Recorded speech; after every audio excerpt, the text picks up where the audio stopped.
His father worked on the railroads. He also helped raise rice in the Delta.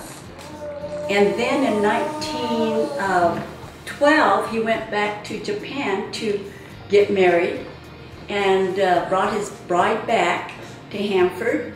And they had 8 children.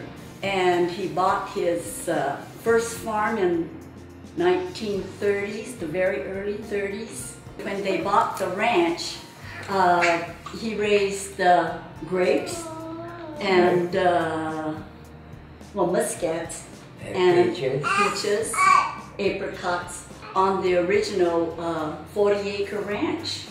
He's right, 25 tons of dried apricots and 25 tons of dried peaches every year. His father and mother, they educated the 8 kids. Some did very well academically. Frank became a doctor in Southern California. Tom, the brother above Harry, became a dean of the School of Pharmacy in Lafayette, West Lafayette, as well as North Carolina.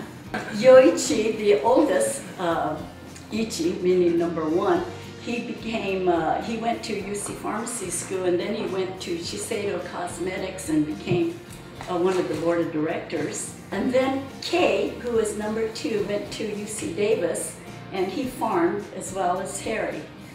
Just an opportunity to express my appreciation for Kay, because he was a very humble man. In 1942, after World War II started, all the Japanese Americans on the West Coast, we were all sent to the internment camps.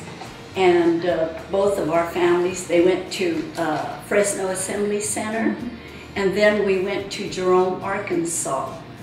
He was going to Hanford High School at the time, so then he graduated at Jerome, Arkansas. And then he was inducted into the service.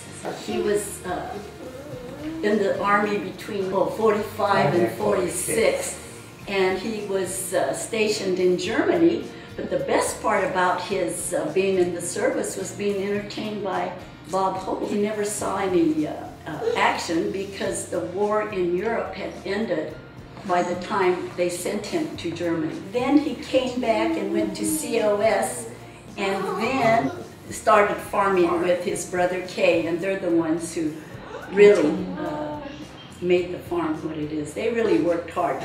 Life was so much simpler, in those days. And he started out with just horses, They bought the first cotton picker in 1951 and couldn't get Kay off the cotton picker after that. Well, then you grew what?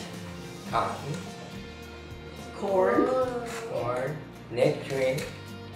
Apricots, peaches, grapes, muscat, Thompson. Yeah, we grew everything. We just weren't making money in the tree fruit, so we gave that up and planted walnuts. We're almost all into walnuts now. Such an honor to be recognized as Agriculturalist of the Year. We've been farming for over 100+ years, and the hard work and dedication is paid off. I'd like to thank the nomination committee, the past winners, the Memorial Chamber, for recognizing us as Agriculturalists of the Year. Farming in Kings County today has a lot more challenges than we faced it in the past.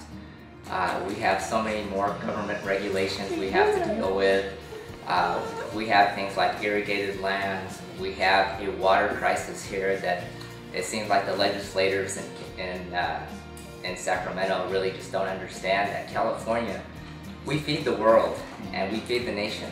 And Kings County is really critical in the production of food here in the valley. It's pretty enjoyable to farm here. We have the most fertile grounds in the world here, and we could grow crops from row crops to specialty crops like vegetables and produce you can't find anyplace else in the world. I lived over in Hawaii, and it's amazing of the quality that you get from California that you can see in Hawaii or even in the world. We have some great farmers here in Kings County who really love the land. like my dad and my uncle did when they were farming. And you know, you see people like my dad who's 89 years old and still farming. So it's pretty wonderful to see those things here in Kings County. But there's something special about, you know, we have family dinners here still, and we're able to get together and the cousins all know each other, and they're able to see how hard, you know, my dad has worked and my mom has worked, and how hard their uncles worked and their families were all out at walnut season, making it work. And it's just a tradition. It's sort of nice to see. I hope that they learn to appreciate the value of agriculture in Kings County. My favorite part about the farm is seeing all the water go through the trees. Not only does it make a really nice picture, it's fun to splash around it when no one's there. The future for the Miya family looks very bright. We look forward to an increased quality crop production due to technological innovations in the field of agriculture and establishing friendly global connections throughout the world. I've known Harry and Kay. I've worked alongside Kay out in the middle of the field for years. You need to go out and change water at 2 o'clock in the morning, you look across the field, you know it's someone you know and trust out there. It's a good feeling to have them around you. They're a good family. Michael and Mark and Melinda, I know you guys have worked hard to make the family what it is today, and I wish you guys all the best. And to Harry and Nancy, congratulations. Congratulations to the Miya family. We greatly appreciate your contributions to Kings County, not only as agriculturalists, but also as leadership. I know that Mike has participated in the Farm Bureau and done a great job along with all the other agriculturalists that help keep Kings County strong. Thank you from the Miya family.